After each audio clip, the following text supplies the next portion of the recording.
after a year na nagtatrabaho ako diyan, na-promote po ako kaagad. So, parang bisor na ho ako diyan. Sa mga lahat po ng mga naka-experience ng sumakay diyan sa ating Heart of the Filipino, yan, ako na po yung nag-a-announce. Ako po yung bumabati sa inyo pag sasakay kayo.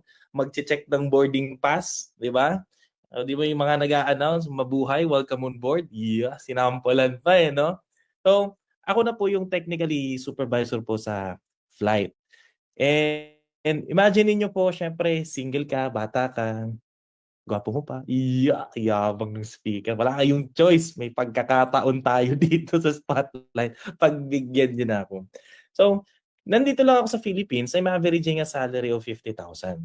So, come to think of it, parang okay naman na yung trabaho ko. Okay naman yung sitwasyon ko. Maganda na yung benepisyo. So, bakit nga ba ako nandito? Kasi usually, ako personally baka meron din sa akin nakikinig ngayon na hindi nila makita na gagawin nila 'tong business na 'to. Kasi usually nga, ang naririnig nating mga kwento is from humble profile. O mga humble yung beginnings. Example yan, si Mentoy Dindo, Joy Joyride driver, meron pang mga katulong, meron pa tayong mga security guards. So, I'm not degrading doon. Pero usually kasi ganun ang naririnig natin. Pero bakit nga ba ang isang tulad ko, professional, okay naman na yung trabaho nandito? So, kung si Mentor Dindo po is naimbitahan po sa jeep, ako po na PM. Yan. So, March of 2020, declaration po ng lockdown, dun po ako naka-receive ng message na kung interesado daw ba ako magkaroon ng additional income online. Now, hindi po ako into sa mga ganitong klase ng business. Kasi marami po akong pinagkakakitaan. O, di ba? Baka makarelate ka. Nag-stocks po ako noon. Meron po kaming online na sa Shopee kasi uso noon. Customized print shop, mga patanim. Ang dami. Name it. Gusto ko po talagang kumita ng pera. Kaya ako ay mukhang oportunista. Kung ikaw ay tulad ko, makinig ka ng mabuti.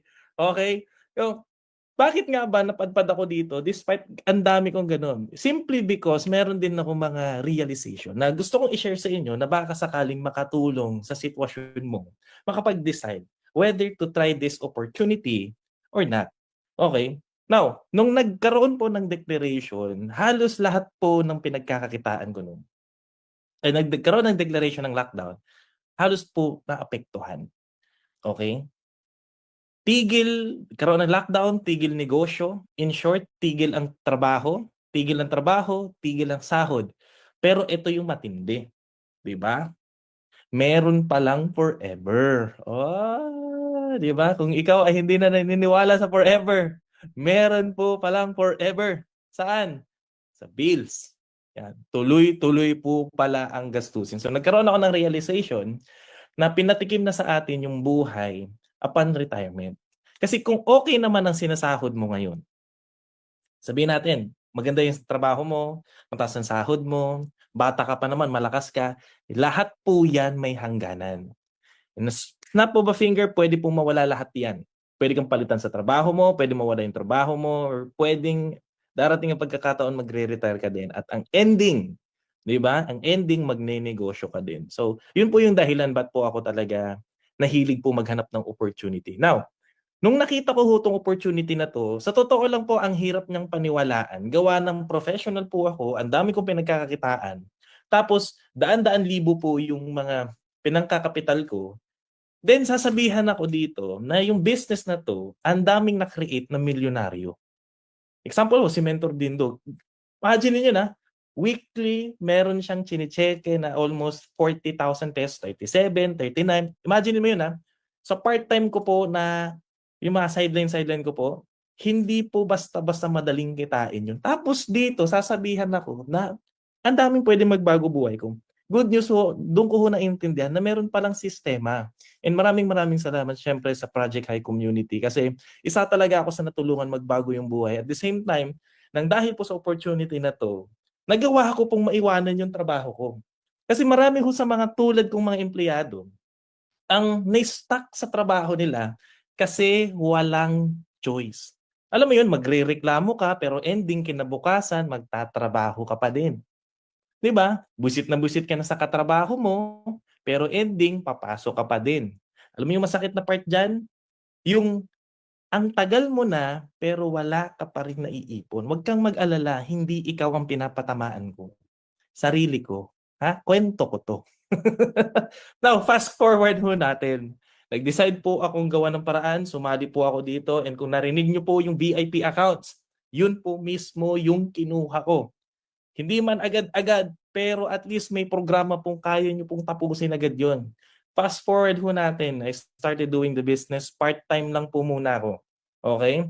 Nag-part-time po ako, kaya po sa mga nag-iisip kung ano yun, busy ako, kulang yung oras ko para dito, etc. etc. This is the opportunity na pwede po magawa kahit part-time.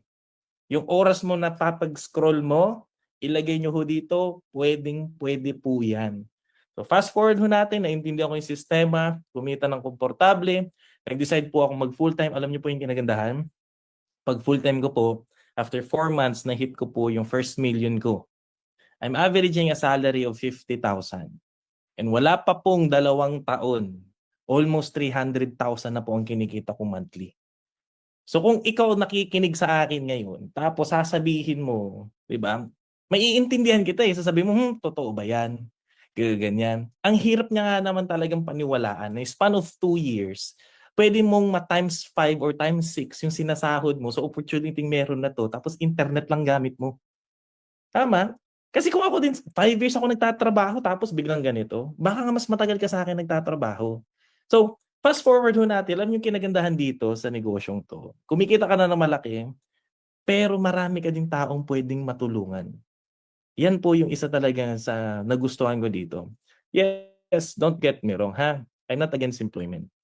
Puwede ka talagang kumita ng malaki sa pagtatrabaho. Pero kailangan mong ma-promote. Ma-promote. At paano ka mapo-promote? Kailangan may mawala sa puwesto. At kung may mawala sa puwesto, nakaupo ka, good news, may magdadasal na ikaw naman yung mawala. Bakit? Gusto din lang ma-promote. Tama? And dito, ang dami ko na pong na-encounter na mga tao na hindi mo personal kakilala, tutulungan ka. And ito pong mga taong nandito na 'to, hindi ko din po sila personal makakilala. Pero dahil sa tiwala, dahil po sa sistema, sa ganda po ng sistema ng community ho natin, sabay-sabay pong umaangat. Kasi ba't ba naman nga ba kailangan manira ng tao, kailangan manghila ng ibang tao para ikaw umangat kung pwede naman sabay-sabay kayong umangat, tama ba? Eh, nang dahil po siyempre sa sistema na meron tayo, for the past years na nakalipas, 'di ba? Almost 5 years na rin po ako dito. Consecutive po tayong nagiging part ng top 500 po ng buong kumpanya. Ayan. Okay, and siyempre mga travels, mga napuntahan dahil po dito sa community, sa time freedom na naibibigay. Alam mo 'yun, 'pag magta-travel ka, 'di ba, hindi mo na kailangan mag-isip, mag-file ng leave, maghintay ng leave mo, hindi mo na kailangan budgetin, 'di ba? Hindi mo na rin kailangan isipin may stress ka after nung work or after ng vacation mo, may yung work na natambak na babalikan mo. Wala nang gano'n, 'di ba? Dahil sa opportunity na nandito na kaya mong gawin nga yung negosyo anytime, and then siyempre yung financial capability, stability na puwedeng ibigay sa'yo ng negosyong 'to, hindi mo na iisipin yung gastos. Pero tulad ni Mentor Dindo kanina, isa po sa pinakamasayang experience ko dito sa ating community or sa company natin is yung free travel. Ayan po 'yan, last year July po 'yan, El Nido ho, okey? Ngayon, baka sabihin niyo, "Ay normal sa akin nagta-travel kasi cabin crew ako." Normal po sa akin nasa airport, okey? Ang pinakatrabaho ko po maghatid sundo. Pero yung malilibre ka sa 5-star hotel, ibang level po. Normal po sa akin nasa hotel. Kasi 'pag nasa ibang lugar ho kami, pinagho-hotel po talaga kami ng company. Pero yung 5-star hotel, bibihira po, ang ganda. Sobrang ganda na parang mas marami pa po yung pagkain. Highlights po talaga sa'kin dito pagkain. Sumama ka dito, huwag kang gumastos, huwag kang magdala ng pera, makakauwi ka. From rooms, foods, activity, lahat po yan libre. Iba. Iba ang saya 'pag libre. Alam niyo pa po yung pinakamaganda diyan sa lahat, aside po sa libre, yung mga taong kasama mo. Yung mga tao na kumikita din talaga ng komportable, ng malaki, ng dahil sa opportunity 'to, yung mga nagbago yung buhay. Nakakarinig ka ng mga kwento of inspiration sa kanila, nakakarinig ka ng tips sa kanila, paano nila nagawa, paano nila na-achieve yung ano meron. And especially nakabanding ko din diyan si our very own CBO, Mentor Josephine. Grabe, dun pa lang boundary na. Nalibre ka na, yung wisdom na narinig mo pa, nakabanding mo pa sila, grabe. Alam niyo pa, to top it all, kasama ko pa ho yung bunso kong kapatid. Ayan, imagine niyo 'no, kumikita ka na, nalilibre ka pa, puwede mo pang madamay yung pamilya mo. Grabe 'no?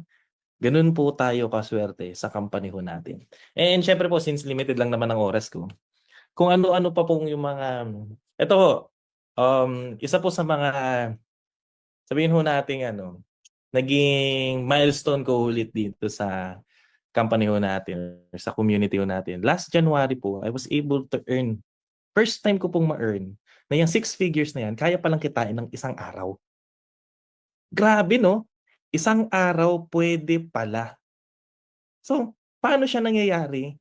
System po at siyempre kailangan po naka-VIP ka. Grabe po talaga yung leverage at yung multiplication 'pag ikaw mismo naka-VIP. And siyempre ho yung mga pinapangako ho dito, nakabili rin po ako ng sarili kong sasakyan cash, year 2022 after 2 years lang po sa business, 'yan. Na-hit ko na rin po ang highest position ho nating global ambassador. Yan, na-awardan po ako sa top 6 for the year of 2022 sa buong Project Hive na may libreng Coron trip pa ho. Grabe 'no? Na-hit mo na 'yan, may libreng travel ka na naman. Pero ang pinakamasaya diyan ho siyempre, yung naging dahilan ko bakit ko lahat 'yan, yung family ko ho. Nagkaroon ho kami ng family picture. Hindi pa naman ako gano'n komportable kumita talaga yung saksakan ng yaman. Komportable lang pala. Hindi pa naman yung saksakan ng yaman na ini-imagine niyo. Pero the fact na kaya mong mag-provide na sa family mo, this was year around December 2021. Etong picture na 'to, kita mo naman yung mga ngiti na 'yan, oh. 'Yan, nakalipat din po ako sa isang komportableng tirahan.